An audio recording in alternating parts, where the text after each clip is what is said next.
N'hésitez pas à vous rapprocher. Le PA Sénart engage cette année une nouvelle séquence de vie importante pour son avenir et celui du territoire. Et de nombreux changements sont à l'œuvre depuis l'année dernière, dont je vais tenter de vous faire l'énumération et vous préciser mes intentions pour l'année, tout en revenant sur ce qui a été entrepris en 2023. 2024 s'engage tout d'abord avec une présidence renouvelée. Je voudrais à ce titre féliciter Marilyn Pichery de sa réélection comme présidente du conseil d'administration lors de notre conseil d'administration du mois de novembre. Et la remercier également pour son soutien dans la poursuite de l'ambition de nos missions. 2024 sera également l'année de notre déménagement.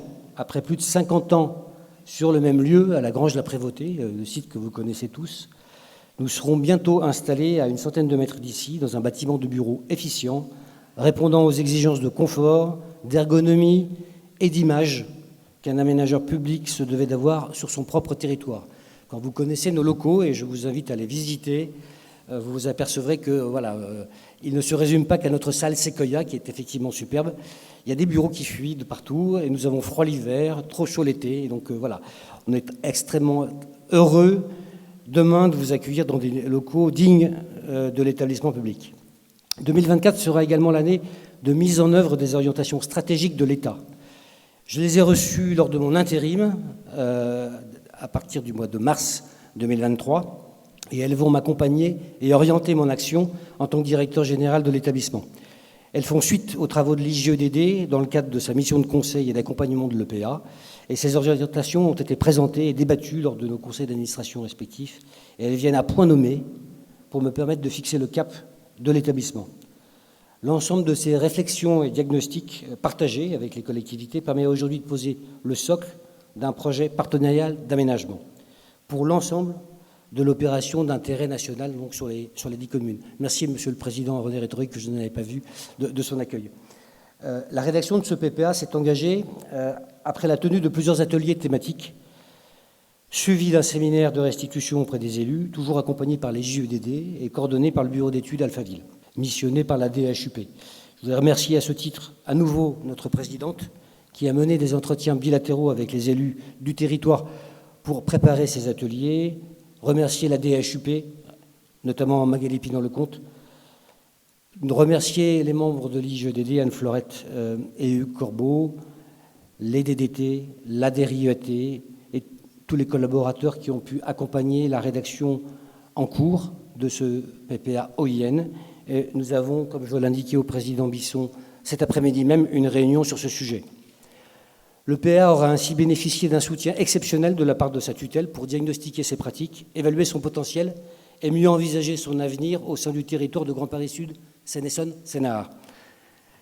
Les orientations stratégiques de l'État sont venues conforter l'intérêt de l'opération d'intérêt national et de son outil d'aménagement que nous sommes. Concomitamment, le PA a poursuivi la rédaction de 2 autres PPA. Le premier sur le secteur de Paris-Villaroche, dont le texte et l'ambition ont été approuvés par l'ensemble des partenaires en comité de pilotage le 6 juillet dernier. À charge désormais pour les signataires et les partenaires de faire délibérer leurs instances respectives. Nous allons y arriver. Ce projet a fait l'objet d'une convention d'intervention foncière avec les FIF, que je salue et que je remercie. La communauté d'agglomération Grand Paris Sud-Seine-Essonne, la commune de Réau. Et ce travail a été mené après un important travail de négociation amiable avec la Chambre d'agriculture, menée par la préfecture de Seine-et-Marne, que je tiens à saluer. Ce travail porte aujourd'hui ses fruits, puisque nous sommes proches de sceller un accord avec les agriculteurs, ainsi que les exploitants. Et de fait, je forme les vœux que notre Premier ministre y parvienne également de ce côté. Au-delà de l'ambition d'offrir un site adapté aux implantations industrielles majeures et d'avenir, cet accord foncier constitue une étape fondamentale pour donner une véritable impulsion opérationnelle à ce projet Paris-Villaroche sur plus de 160 hectares. C'est pourquoi nous avons déposé notre candidature au dispositif France 2030, porté par l'État, dont le président de la République s'est fait l'écho lors de son allocution pour ses vœux. Et puis nous avons un 3e PPA sur le feu, un PPA qui porte sur la friche industrielle du Clos Saint-Louis, à Damary-les-Lys, au sein de la communauté d'agglomération de Melun-Val-de-Seine, qui est en cours de rédaction. Il sera prochainement présenté en détail au nouveau président de la communauté d'agglomération de Melun-Val-de-Seine, Franck Vernin, qui est très attaché à la réussite de ce projet pour permettre sa conclusion et la poursuite des études préalables menées par l'EPA, avec un vote de l'Assemblée de la CAMVES qui est prévu pour le 29 avril prochain. Donc voilà, nous sommes dans la seringue sur ce troisième PPA également. Je voudrais saluer Monsieur le maire de Damary-les-Lys pour sa confiance, ainsi que l'ensemble des collaborateurs de la CAMVES et de la ville de Damary, qui nous accompagnent également dans la rédaction de ce projet. Ce sont ainsi 3 PPA qui viendront bientôt encadrer le plan de charge de l'établissement et ouvrir une nouvelle séquence pour l'EPA, lui offrant une plus grande visibilité sur son activité future. Alors le tableau ne serait pas complet si je n'évoquais le schéma directeur de la région Île-de-France, le SDRIF-E, dont la région a voté l'avant-projet en juillet dernier. Ce document stratégique a fait l'objet d'un très important travail collaboratif entre la communauté d'agglomération et l'EPA. La préparation du schéma de cohérence territoriale de la communauté d'agglomération avait permis d'anticiper ce travail. L'EPA a poursuivi, participé avec attention aux différentes étapes de constitution de ce document et a contribué à son enrichissement en lien avec les collaborateurs de Grand Paris Sud que je veux saluer ici même, avec la DRIAT, les DDT, les préfectures, l'Institut Paris Région, et toujours en accord avec les services de la communauté d'agglomération Grand Paris Sud. J'insiste véritablement sur cette fusion de vision que nous avons sur ces sujets. À quelques détails près, parce qu'il y a encore quelques détails à régler, nous y étions encore ce matin, ce SDRIF, qui sont toujours en discussion, ce SDRIF-E devrait constituer un document équilibré entre la préservation des espaces naturels, agricoles et forestiers de l'OIN, espaces agricoles et environnementaux, je dirais, et le potentiel de développement du territoire, ce qui scellera ainsi l'avenir des 1200 hectares propriété de l'État. Puis ce document servira de cadre à la rédaction du PPA-OIN sur lequel nous sommes, en lui offrant une meilleure visibilité et qui permettra de mieux planifier notre ambition de développement pour l'activité, le logement ou l'agriculture, en phase avec nos ambitions en matière de transition environnementale. Ainsi, ces 3 contrats structurants, déployés au sein d'un SDRIF-E approuvé, associés aux orientations stratégiques de l'État, vont permettre à l'établissement public d'engager dès cette année une démarche interne pour nous doter d'un projet stratégique opérationnel, un PSO, comme nos homologues d'autres EPA qui bénéficiaient d'orientations stratégiques de l'État depuis fort longtemps. L'objectif sera bien d'adapter l'outil à son époque, à ses contrats et plans de charge sur le territoire, ainsi qu'au contexte de gouvernance dont je sais, Monsieur le Président, que vous êtes attaché à ce sujet. Les délibérations de notre conseil d'administration de novembre dernier en étaient pour partie le reflet et la préfiguration. Il faut adapter l'EPA à ces nouvelles orientations, ainsi qu'aux transformations auxquelles nous devons de nous préparer.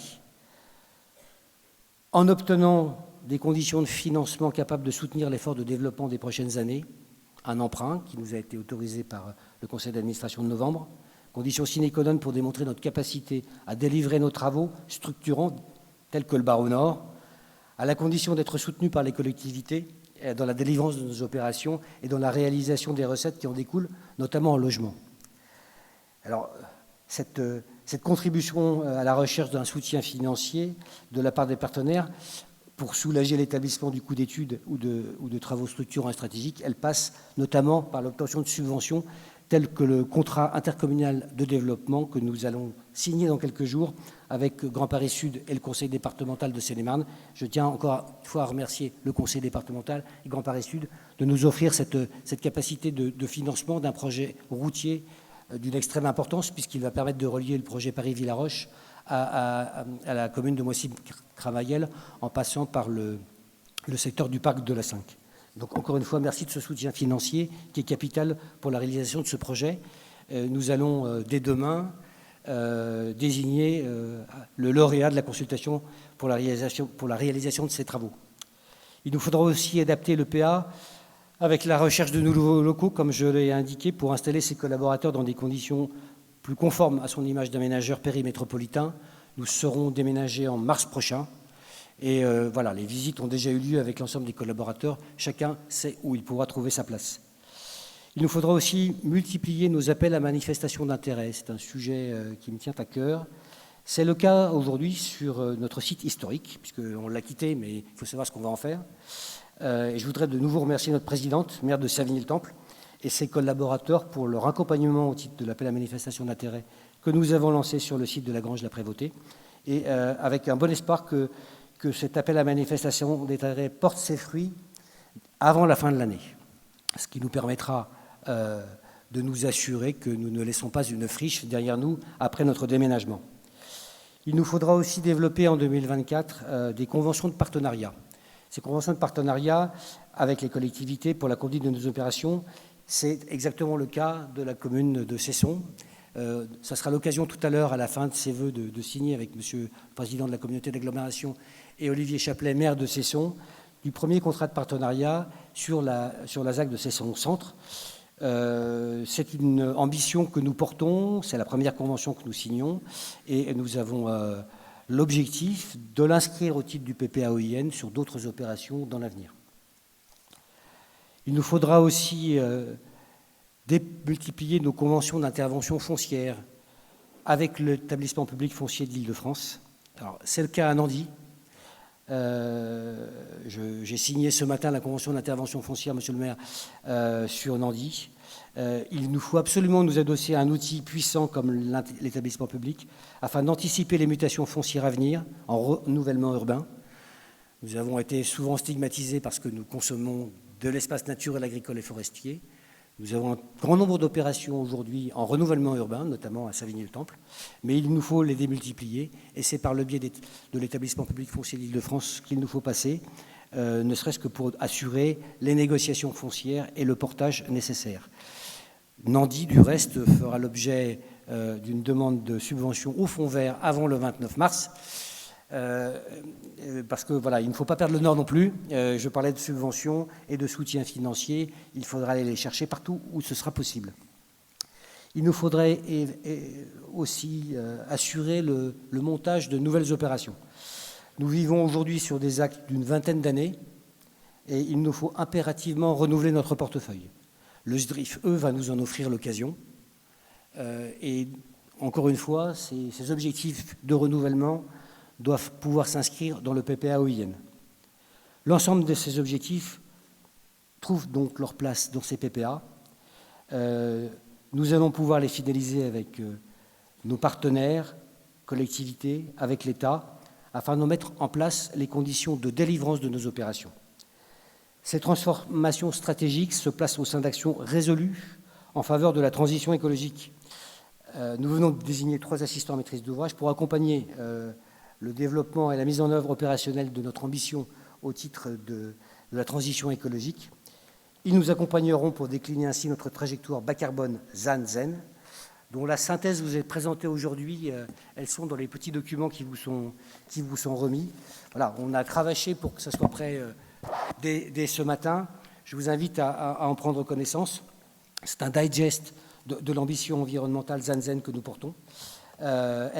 Ce document a préalablement fait l'objet d'une présentation à l'ensemble des élus et techniciens de l'agglomération afin de venir conforter notre ambition écologique et environnementale et s'inscrire au titre du PPA-OIN que nous sommes en train de rédiger.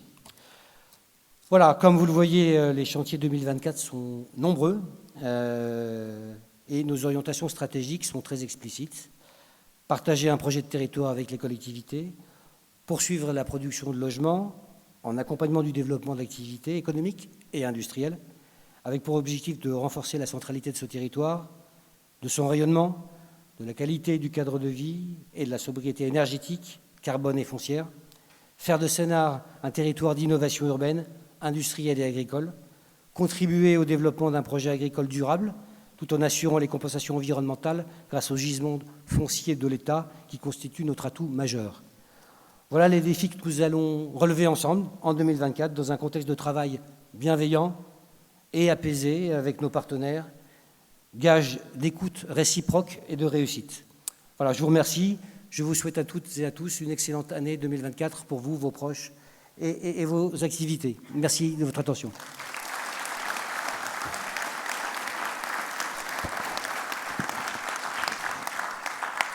Madame la Présidente. Mesdames et Messieurs les membres du Conseil d'administration, Monsieur le Directeur général, cher Olivier, Madame la Directrice générale adjointe, chère Agnès, Mesdames et Messieurs les directeurs et membres du personnel de l'EPA Sénart, qui est présent aujourd'hui, Monsieur le secrétaire général de la préfecture, merci pour votre présence, Monsieur le président d'agglomération, Mesdames et Messieurs les maires, Mesdames et Messieurs les acteurs du territoire, merci d'être venus jusqu'à nous. Donc je vous remercie beaucoup vraiment d'être là ce midi. Dans ce magnifique théâtre qui nous accueille, sur ce carré Sénart, dont je vais reparler aussi. D'abord, je suis très heureuse d'être de nouveau là en tant que présidente de l'EPA.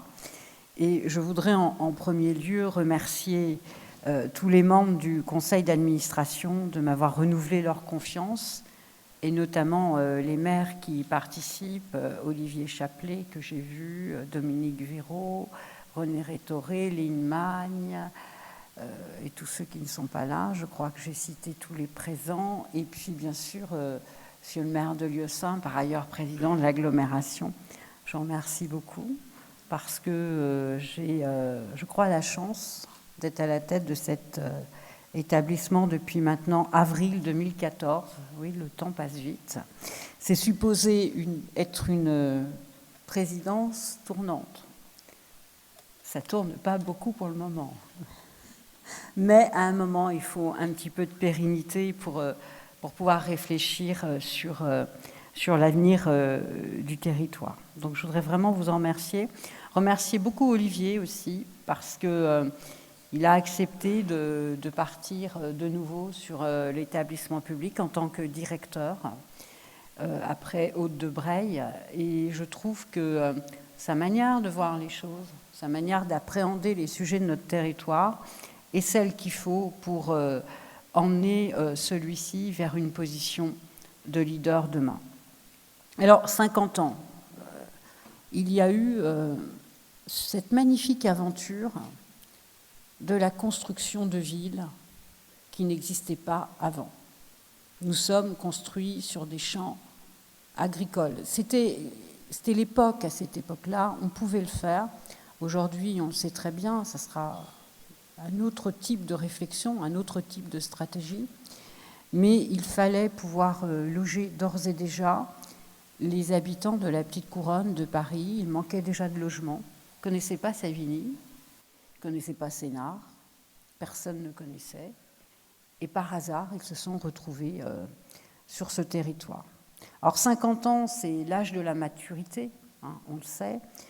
La question, c'est de savoir ce que l'on va faire après ces 50 ans.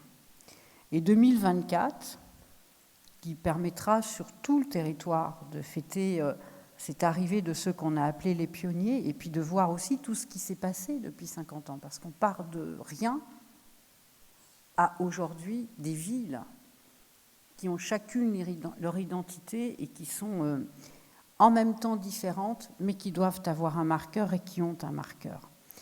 Alors, à cette époque-là, c'était le rêve pavillonnaire, le rêve de la ville nature. C'est souvent encore le rêve de beaucoup, mais on peut se poser la question aujourd'hui des inconvénients de l'étalement urbain, d'une part, et de comment assurer la mue aussi de l'ensemble de ce tissu pavillonnaire. L'EPA a enraciné, en fait, la ville nouvelle dans la construction de générations. Et ça, c'est aussi une forme de réussite, parce qu'au départ, les gens qui étaient là, quand vous arrivez dans une ville nouvelle il y a 50 ans, il n'y avait rien. Il n'y avait pas de rue, il n'y avait pas de commerce, il n'y avait quasi pas d'école, enfin, il n'y avait rien. Alors quand les gens arrivent maintenant et qu'ils nous disent « Ah là là, mais la rue, là, c'est compliqué, il y a des travaux », on a vécu des travaux pendant 50 ans dans nos villes, 50 ans. Et alors au début, c'était assez épique tout de même. Ça ne ressemblait pas à une ville. On était entouré de champs, on allait cueillir des fraises, cueillir des marguerites, etc. Rien à voir avec ce qu'on avait connu. Et on ne s'y retrouvait pas, parce qu'il nous manquait cette identité à cette époque-là, qu'on a su construire depuis 50 ans. Mais on a vu aussi les dégâts de mixité et de non-mixité sociale aujourd'hui dans les grands ensembles.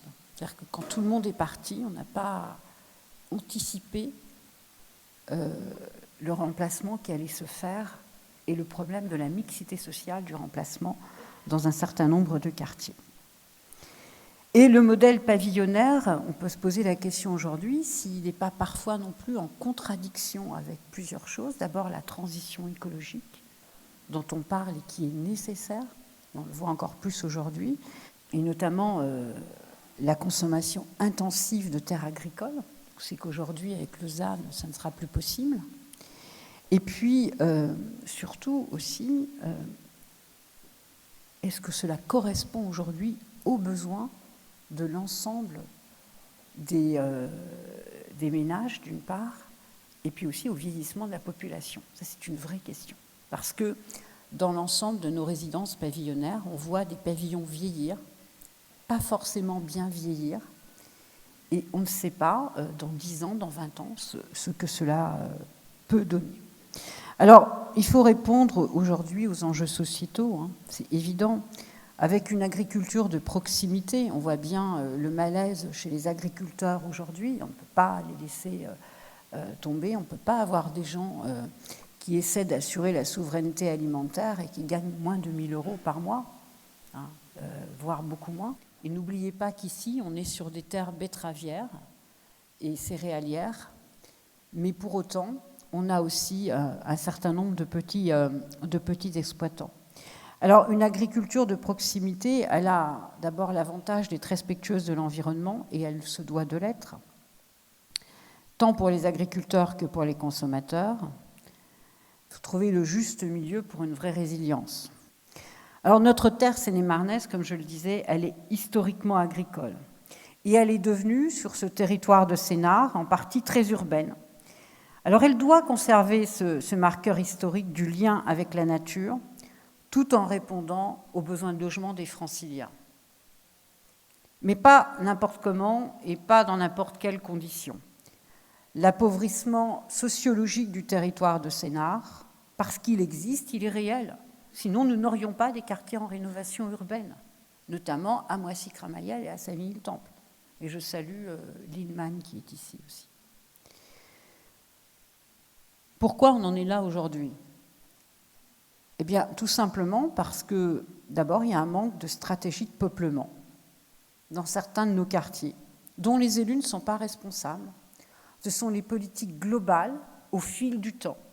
On n'a pas anticipé un certain nombre d'événements sociétaux qui nous explosent en pleine figure aujourd'hui. Et si nous devons construire du logement parce que c'est nécessaire sur ce territoire, on ne peut pas être la simple réponse quantitative aux besoins de logement en Île-de-France. Et on doit pouvoir mieux répondre. Il y avait un article d'ailleurs dans Le Parisien où on a été interrogés tous les deux avec Michel Bisson. On doit mieux répondre au ratio emploi-habitat. On doit pouvoir mieux appréhender une vie complète là où on habite. Alors, de nos 50 ans, il y a beaucoup de plaisir. D'abord parce que 50 ans, en vérité, c'est un bel âge. Mais pas d'autosatisfaction. Pas d'autosatisfaction. Parce que la communauté de développement qui est la nôtre, elle doit embrayer, comme je le disais, pour encore faire mieux en termes de qualité de vie. La qualité de vie, c'est pas simplement avoir une maison avec un jardin, c'est beaucoup plus que ça. Parce qu'avoir une maison avec un jardin et 4 heures de transport par jour, en partant à 6h30 le matin et en rentrant à 20h le soir, je suis désolée, ça n'est pas une qualité de vie. Donc cette qualité de vie, il faut la travailler, bien sûr avec la qualité de l'habitat, et je crois qu'il faut que nous innovions en matière d'habitat. Je le dis souvent, les promoteurs qui viennent me voir le savent très bien, ne venez pas avec des murs blancs et des toits gris, c'est même pas la peine de rentrer. On n'en peut plus. Il faut de l'innovation, il faut de la couleur, il faut des formes différentes. Il faut oser des choses qui ne se font peut-être pas ailleurs. C'est l'habitat, c'est l'emploi. Et je rejoins ce que dit souvent ma collègue Lillman, des emplois qualifiants, du développement économique, de l'enseignement de qualité public et privé, de l'enseignement supérieur, des mobilités douces, mais des transports collectifs, comme va être le TZN qui arrive sur l'ensemble de nos villes, sur une partie de nos villes. C'est une voie structurante sur laquelle il faut réfléchir à ce que nous devons faire autour du TZN. Une voie structurante qui va permettre de se déplacer. Aujourd'hui, on parle de transition écologique. Les transports collectifs, ça en fait partie. Parce qu'on ne peut pas mettre des voitures partout dans toutes les villes. Souvent, les gens nous disent « mais il n'y a pas assez de place ». Mais si, il y a trop de voitures. Ce n'est pas la même chose. Ce n'est pas pareil. Bien sûr qu'il y a assez de place. On ne va pas faire des parkings dans toutes nos villes. Bien sûr qu'il y a assez de place, mais il y a trop de voitures. Et une des réponses, c'est le développement des transports collectifs, des mobilités douces, tout en conservant des espaces naturels, mais avec une mobilisation des idées innovantes. Et pour ça, nous avons besoin des acteurs du territoire. Alors ce travail, comme l'a dit Olivier, il est engagé par le dialogue pour que l'EPA accompagne justement la transition écologique. Le nouvel urbanisme durable du XXIe siècle. Avec le ZAN, comme vous le disiez Olivier, avec le SDRIF, avec la nécessité de densifier, parce que ce qu'on pourra pu faire en largeur, il va falloir peut-être le gagner en hauteur. Mais densifier raisonnablement. Le problème des villes nouvelles, si vous voulez, c'est que chaque personne qui arrive pense qu'elle est la dernière à arriver et qu'après elle, il n'y aura plus personne. Ça fait 50 ans que je l'entends. À chaque nouvelle, même quand on était en construction de la ville nouvelle, à chaque nouvelle résidence, des gens disaient « Ah ben non, mais moi je croyais que j'étais le dernier. » Et derrière ma maison, il y avait un espace vert. La notion d'espace vert est de réserve foncière. Réserve foncière, c'est un microcosme, un entre-soi entre nous, qu'à de le dire. L'espace vert, c'est ce que l'on voit quand on pense que ça ne sera jamais construit. Deux choses différentes. Et puis aussi un habitat, je disais tout à l'heure, de qualité, mais qui doit correspondre aussi à l'évolution de notre pyramide des âges. Parce qu'on a été très longtemps des villes jeunes. Et c'est vrai, très jeunes. Enfin, tout le monde sait qu'on est jeune, puis on prend en âge, puis on finit un peu par vieillir. Et quand on finit un peu par vieillir, ben, peut-être que les besoins ne sont pas les mêmes. Et ça, c'est une réalité. Ce qui doit nous inciter à réfléchir, à remodeler, mon cher Michel, sur l'agglomération, bien sûr, et avec les maires, notre territoire, et très certainement à bâtir différemment. Sur le développement économique et les transports, c'est une bataille. Elle est nécessaire, et notamment l'accompagnement du développement du RERD. C'est un vrai sujet. Alors déjà, on a des rames extrêmement anciennes, d'une part, et d'autre part, on a un problème de cadencement dans le RERD, c'est clair. Et en cette année de vote du SDRIF, dont je souhaite qu'il soit le plus exigeant possible en matière de développement durable et social, il faut que nous puissions accompagner le développement des emplois de qualité sur notre territoire. On doit upgrader, souvent ce que dit Lineman, la qualité de nos emplois. On ne peut pas être tourné que vers des emplois de service, dont certains ne permettent pas d'avoir un temps complet, donc ne permettent pas forcément de vivre décemment. On ne peut pas être tourné non plus que vers la logistique. Et là, on va avoir besoin de l'État, monsieur le secrétaire général. Vous n'avez pas parlé de l'État encore trop. Parce qu'il nous faut un marqueur fort en matière de développement, avec de l'industrie innovante. Et c'est une ambition commune que nous avons qui doit dépasser Sénart. Elle doit épouser le bassin de vie. Je parle souvent d'une tête de pont en matière d'industrie, et là, je pense que l'État doit vraiment nous y aider. Et nous devons réfléchir sur, finalement, plus que le territoire de Sénart, mais sur un vrai cadran sud-est, qui part de Melun pour aller jusqu'à Évry, en passant par Sénart. Parce que c'est le bassin de vie, finalement, des gens qui habitent dans le secteur. Et on pourrait considérer, Michel, que Grand Paris Sud, qui lors de sa construction en 2016 a fait couler beaucoup d'encre, est aujourd'hui le prémisse de ce cadran sud-est. Alors ne vivons pas côte à côte, mais ensemble pour l'intérêt général. Enfin, finalement, l'enjeu qui nous saisit tous, c'est celui de la maîtrise de notre modèle général de développement et comment le réfléchir pour la décennie à venir. Alors, sans se projeter dans les 50 ans à venir, parce que bon, dans 50 ans, on sera encore très nombreux, bien sûr, ici, mais sans doute préoccupés par d'autres choses. Mais dans la décennie à venir, nous y avons toute notre place.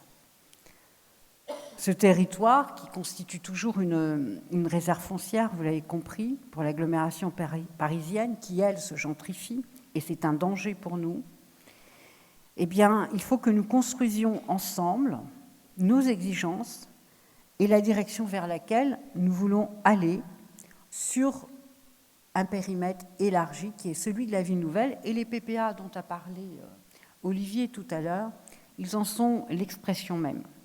L'EPA, c'est l'outil indispensable pour répondre à cet enjeu. Et l'EPA, il revient de loin, mesdames et messieurs. Parce qu'il y a 3 ans, certains le donnaient pour mort. Et c'est vrai qu'il y a des fragilités à l'EPA. Sa structure financière est complexe, mais elle dépend des développements de logements et de zones d'activité sur l'ensemble de nos villes. Nos stratégies communales de développement sont aussi contributives à l'état financier de l'établissement public. C'est un très bel outil de développement territorial qui sera en capacité de faire face s'il lui donnait cette confiance en matière d'aménagement. Et puis d'autres voulaient sa mort pour peut-être inventer une autre structure dont on ne saisit pas bien quel était l'enjeu réel en matière d'intérêt général. Sans doute, dans le temps, faudra-t-il faire évoluer la structure juridique, mais ça n'est pas le bon moment, et il faudra le faire quand ce sera le bon moment. Et je tiens, Monsieur le Secrétaire général, à travers vous, à remercier l'État déconcentré et les services centraux de l'État aussi, notamment la DHUP, pour l'accompagnement sans relâche qui a été le leur dans le cadre de cette remise à niveau, et notamment Magali Pinault-Lecomte. Un travail initié sous la direction d'Aude de Breil, auquel vous avez participé, Olivier, et que vous avez continué de faire. Parce que ce territoire, emblématique par son histoire, c'est le territoire leader de demain en Île-de-France. Ça, il faut en être convaincu. Et les acteurs du territoire que vous êtes ceux qui nous aideront à en faire le territoire leader. Sur notamment l'industrie du futur, et je pense aussi à cette fameuse usine 4.0, cette industrie qui est en train de se recréer, se retravailler autrement, on voit bien la réindustrialisation au niveau de l'État. Nous pouvons répondre à cette demande. C'est pour ça que nous aurons besoin de l'État. Sur des offres de logement de haute qualité, dans un environnement préservé, avec des équipements publics, qu'on peut peut-être aussi re-questionner, mais qui doivent être à la hauteur des enjeux, pour nos jeunes et pour nos seniors, pour accompagner finalement tous les âges de la vie. Préserver nos espaces naturels, qui sont très importants, on le voit. Préserver les espaces agricoles, parce que nous sommes un département très agricole. Mais ne pas opposer la ville à la ruralité. Et aujourd'hui, c'est une punchline assez simple, beaucoup trop facile. mais qui finalement est très réductrice, parce qu'elle n'apporte rien dans la construction de nos villes, absolument rien. Et il faudra une centralité à tout cela, et c'est le carré Sénart où nous sommes aujourd'hui qui doit y répondre, à condition de faire aussi SAMU. Carré Sénart, on doit pouvoir y faire ses courses, y travailler, s'y restaurer, s'y soigner, ce que l'on fait aujourd'hui, mais y habiter également pour en faire un cœur de ville.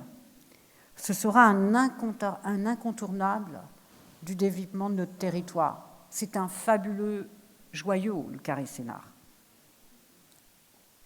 Alors en 2024, nous allons nous inscrire et continuer de nous inscrire dans cette démarche, comme l'a dit Olivier, notamment avec l'ensemble des projets partenariaux d'aménagement qu'il a cités et sur lesquels je ne reviendrai pas. Mais 2024 pour l'EPA, et je me tourne vers le personnel de l'EPA, c'est un moment important. Parce qu'on s'était engagé à ce que vous ne restiez pas dans les locaux où vous êtes actuellement. Effectivement, c'est plus adapté. Mais le site est magnifique.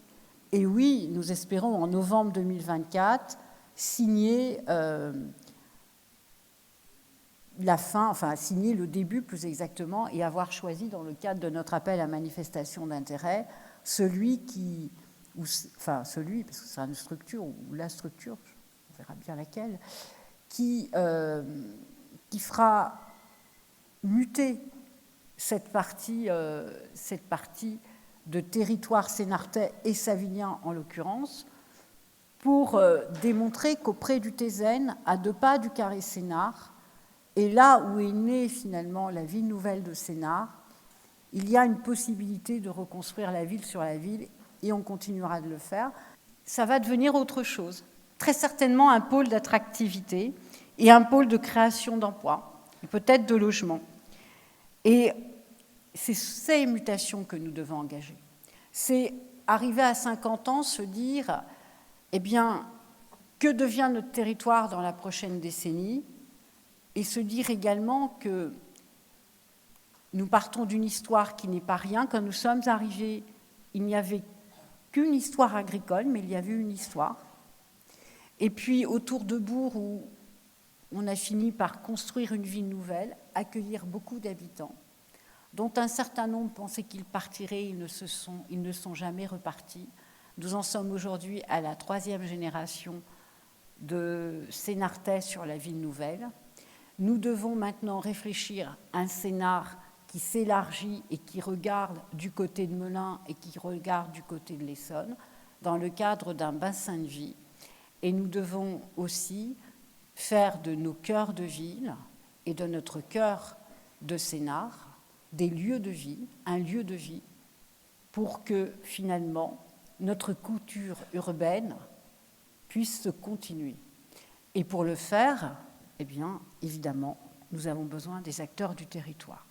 Alors vous comprenez bien que 2024 va simplement être la manière d'enclencher la prochaine décennie. C'est donc une année importante parce qu'un nouveau directeur est arrivé, une année importante parce que nous allons changer de lieu de travail, et c'est plutôt pas mal. Je remercie Agnès qui s'est beaucoup décarcassée avec l'ensemble du personnel pour qu'on puisse trouver des locaux pas trop loin.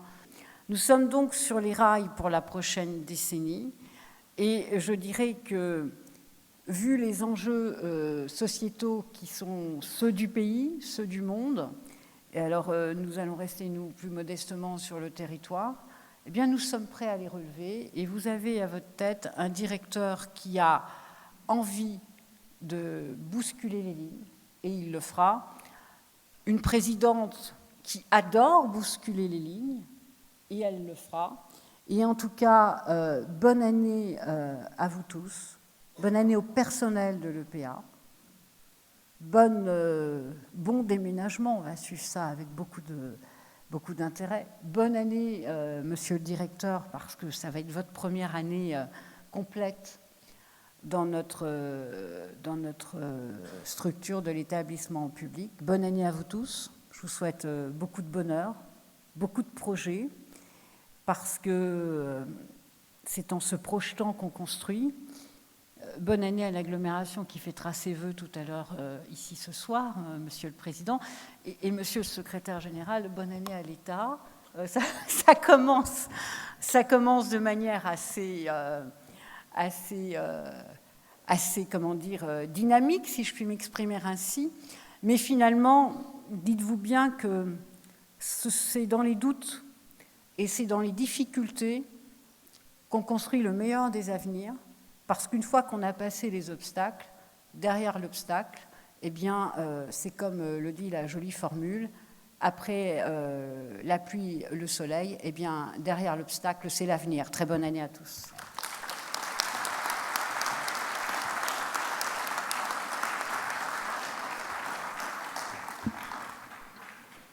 Bien, quelques minutes. D'abord, merci. Moi, je suis très heureux d'être là, évidemment, pour souhaiter la bonne année à notre établissement public d'aménagement. Très heureux de ton renouvellement à la tête de la présidence, Marilyn. Très heureux de votre nomination, cher Olivier, et puis à travers vous l'occasion de saluer évidemment l'ensemble du personnel de l'établissement public d'aménagement qui fait un travail absolument remarquable. Il y a une super équipe. On a voilà, un établissement public d'aménagement high level, et je crois qu'on en a évidemment besoin. Parce que cet établissement public d'aménagement incarne un modèle d'aménagement, et quand je dis modèle, il fait modèle. Voilà. Et il fait modèle pourquoi ? Il fait modèle parce que tout simplement, il a permis, durant toutes ces années, mais aussi il dessine évidemment des perspectives d'un modèle de ville. Le modèle de ville dans lequel nous sommes, il est singulier, différenciant, et c'est ce sur quoi nous devons nous appuyer. Ce modèle de ville, je pourrais le définir très rapidement à travers 3 ambivalences. Alors pourquoi des ambivalences ? Tout simplement parce qu'on est tous empreints de tas de contradictions, voilà, et que le rôle, après tout, qui est le nôtre, eh bien, c'est de relier ces contradictions. On a envie de gare, mais on n'a pas envie de voie ferrée. Voilà. Donc ça, c'est notre commun. Et sur l'aménagement, et sur Sénart en particulier, je pense que tout particulièrement, ces ambivalences, on sait les gérer. La première des ambivalences, c'est proximité, rayonnement. Voilà, proximité, rayonnement. Proximité parce qu'à travers cette ville archipel qu'est Sénart, il y a autour des bourgs la capacité à donner de la proximité, de la reconnaissance, de l'attachement. Et puis, il y a le rayonnement. Le rayonnement, eh bien, c'est le carré Sénart, ça a été cité à plusieurs reprises, mais c'est aussi les 150 hectares que nous réservons avec le travail extrêmement important qui a été conduit par la préfecture pour y conduire un grand projet industriel de souveraineté industrielle nationale, voire européenne. C'est aussi le TZN2, ça a été évoqué.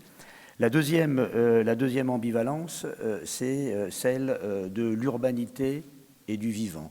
L'urbanité, c'est continuer à construire, de l'intensité même. Et puis le vivant parce qu'il est tellement important. La nature fait partie de notre paysage, mais il nous faut aller plus loin. Et nous allons aller plus loin à travers les 800 hectares que nous sanctuarisons collectivement, je le dis avec les bons termes, que nous sanctuarisons collectivement au profit de l'agriculture et si possible d'une agroécologie.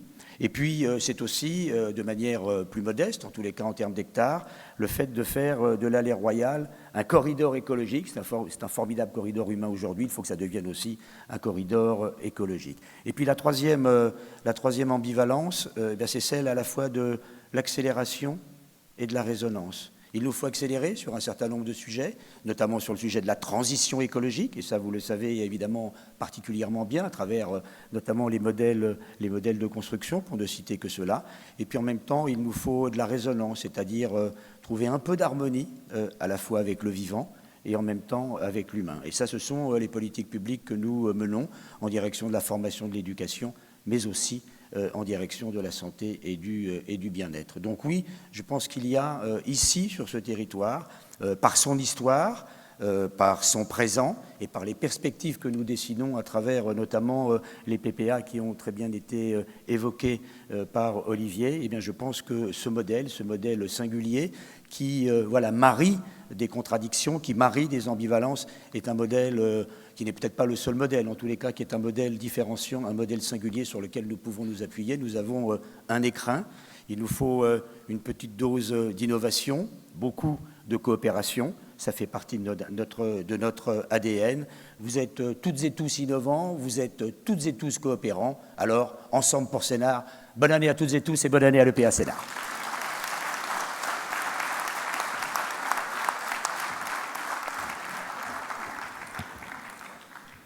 Madame la Présidente, Monsieur le Directeur, Monsieur le Président, Mesdames et Messieurs les élus, je salue également les représentants des différentes administrations d'État, départementales de Seine-et-Marne, départementales de l'Essonne, régionales ainsi que de nos administrations centrales. Mesdames et Messieurs, vous avez faim, mal aux pieds, moi aussi un peu. Je voudrais en profiter pour féliciter à la fois Olivier Guilbeault, directeur général de plein exercice, après de longues fiançailles, un long intérim. Finalement, vous avez fait une fin avec l'établissement public d'aménagement et le ministre en charge du développement durable vous a confirmé sa confiance en vous nommant directeur général de l'établissement public d'aménagement. Saluez également Madame la Présidente pour sa réélection lors d'une séance remplie de suspense et d'incertitude. On pourrait croire que tout change pour que rien ne change. On mettrait Alain Delon et Claudia Cardinal à la tête de l'établissement public d'aménagement, ce qui ouvrirait des perspectives. Tout change pour que rien ne change. Effectivement, et je partage, Madame la Présidente, vos mots, il y a besoin à la tête de nos institutions, de nos collectivités, de respiration démocratique, mais surtout de continuité dans la conduite des missions, parce que, et singulièrement sur le territoire qui est le nôtre, il y a des enjeux qui perdurent et des actions qui nécessitent du long terme. Ces enjeux, ils ont été décrits par ceux qui m'ont précédé à la tribune. C'est de réussir à résoudre des dialectiques, à faire vivre des contraires, de répondre à des crises qui sont peut-être parmi ce qui sera le marqueur de cette génération d'élus, d'administrateurs, d'aménageurs du territoire. Ces crises, ces enjeux, on les connaît, y revenir simplement. Un enjeu régional d'abord, qui est de faire vivre et peut-être même de faire exister, ou plutôt de faire voir, ce qui est aujourd'hui le dernier territoire d'aménagement de l'Île-de-France, ce grand cadran sud-est que vous décriviez, Madame la Présidente, qui parfois s'est un peu caché ou qu'on n'a pas voulu voir, mais qui pourtant aujourd'hui, par sa géographie, par son réseau de transport, par sa sociologie, par sa démographie, par ses réserves foncières, constitue en Île-de-France le territoire majeur de l'aménagement dans les 30 années qui viennent. Deuxième enjeu, qui est le nôtre, c'est celui de répondre à une crise qui s'inscrit dans le cycle historique des crises du logement par son ampleur. Nous sommes aujourd'hui dans une situation qui n'aurait pas à rougir par rapport à celle que nous avons connue au début des années 70, par rapport à celle que nous avons connue à la fin des années 50, par rapport à celle que nous avons connue dans les années 20 et les années 30. Une crise de croissance majeure de la région Île-de-France et qui ne se résoudra pas toute seule, pour laquelle le marché démontre chaque jour son incapacité à y apporter une réponse efficiente. Cette crise, c'est une crise du logement, c'est une crise du mal-logement, c'est une crise de la décence dans le logement. Troisième enjeu auquel est confronté notre territoire, troisième sujet à résoudre, c'est de rendre cette ville, nos villes, ce territoire, de l'aménager pour demain, pour le rendre non seulement durable, mais à certains égards simplement vivable.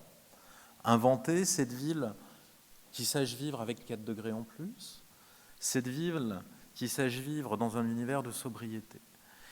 Et donc tous ces enjeux, il est heureux finalement que les institutions, et parfois ceux qui sont à leur tête, aient une forme de pérennité, parce qu'ils ne se règlent pas en 3 semaines, ils ne se règlent pas en 6 mois, et c'est le programme de travail qui est le nôtre pour les 10, 15, 20 ans à venir, et dont nous avons, en 2023, posé les premiers jalons.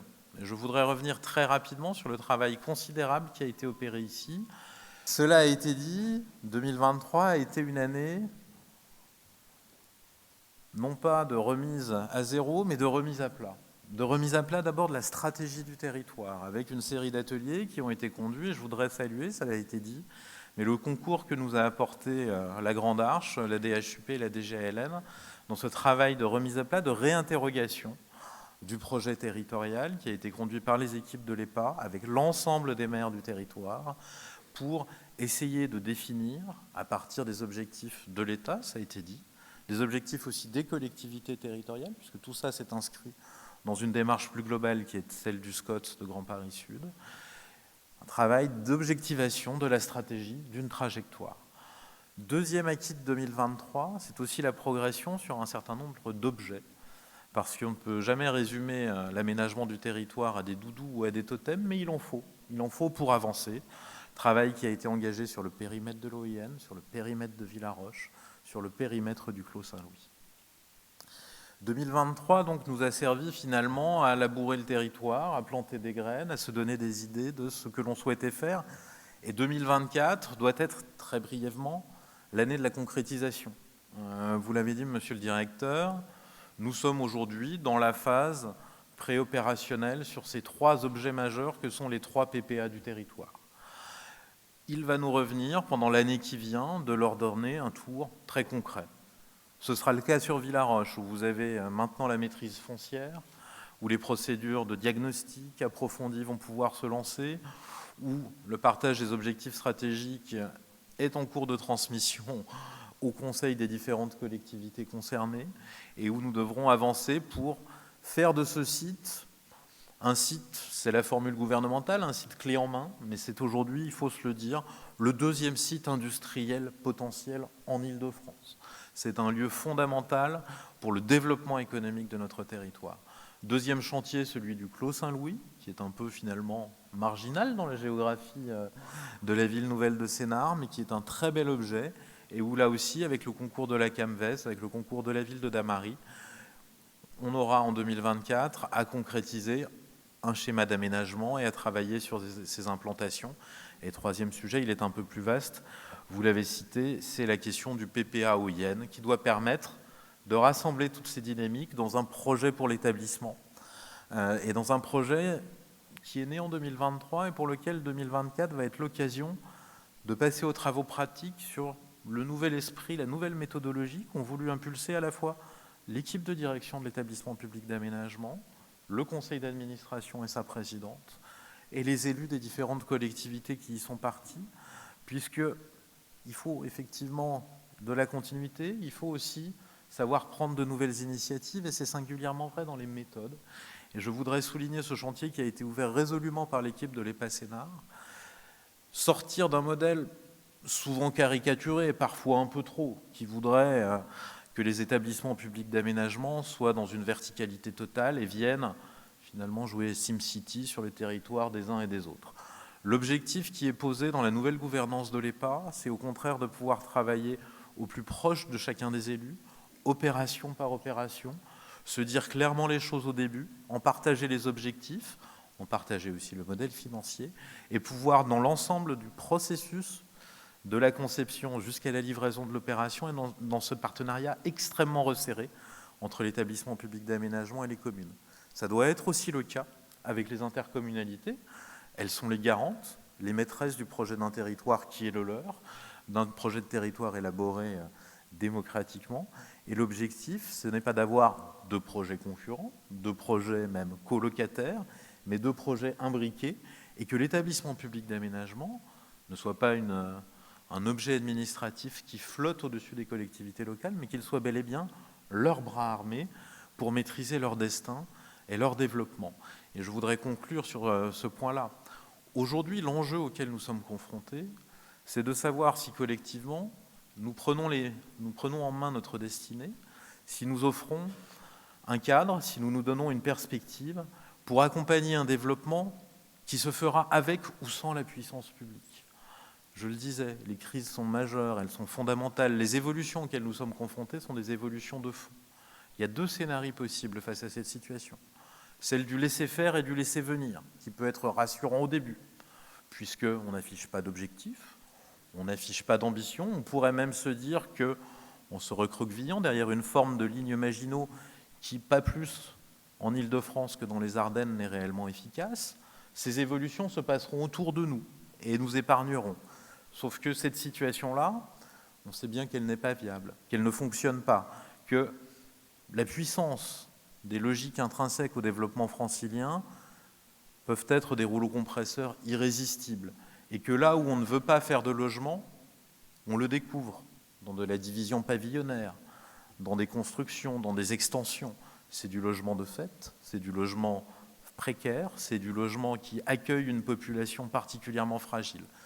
Autre scénario possible, et c'est celui que porte l'établissement public d'aménagement, c'est celui de se dire, donnons-nous la maîtrise de notre destin, ces dynamiques-là, elles sont là, donnons-leur un cadre, donnons-leur une forme, accompagnons-les, maîtrisons-les. C'est tout ce que je nous souhaite collectivement pour cette année 2024, c'est qu'on réussisse, à travers cet outil singulier, mais performant qui est un établissement public d'aménagement, que l'on réussisse collectivement, État, collectivités locales, EPA, et évidemment la communauté des partenaires du territoire, les acteurs économiques, les entreprises, les agriculteurs, les commerçants, les habitants, que l'on réussisse à construire cette dynamique territoriale. Merci beaucoup.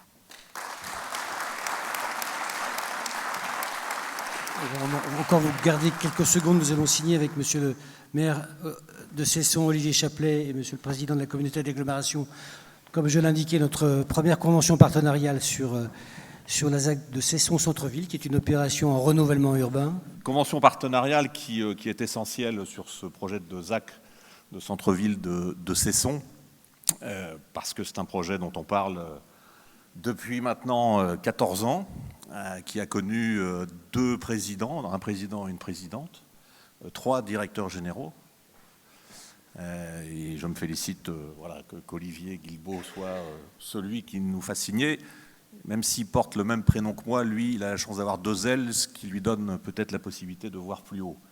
Mais en tout cas, voilà, c'est un projet bien sûr structurant pour le centre-ville de Cesson, pour la ville de Cesson.